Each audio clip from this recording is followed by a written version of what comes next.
Syedaralun, nelayan Aceh Singkil saat ini sedang menikmati panen cumi. Kondisi itu membuat para nelayan gembira.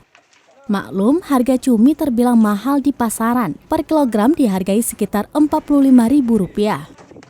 Berdasarkan pantauan Serambi On TV di Pangkalan Pendaratan Ikan atau PPI Anak Laut, semua hasil tangkapan nelayan adalah cumi.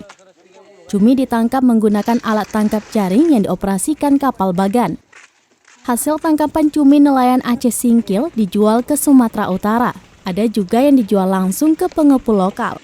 Sementara itu, sejak masuknya kapal sekitar 6 bulan terakhir, aktivitas di PPI Anak Laut mulai ramai.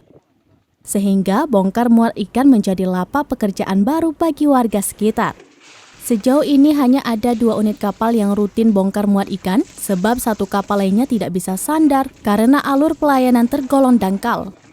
Nelayan pun berharap alur pelayaran anak laut segera dikeruk agar semakin banyak kapal berukuran besar bisa bongkar muat.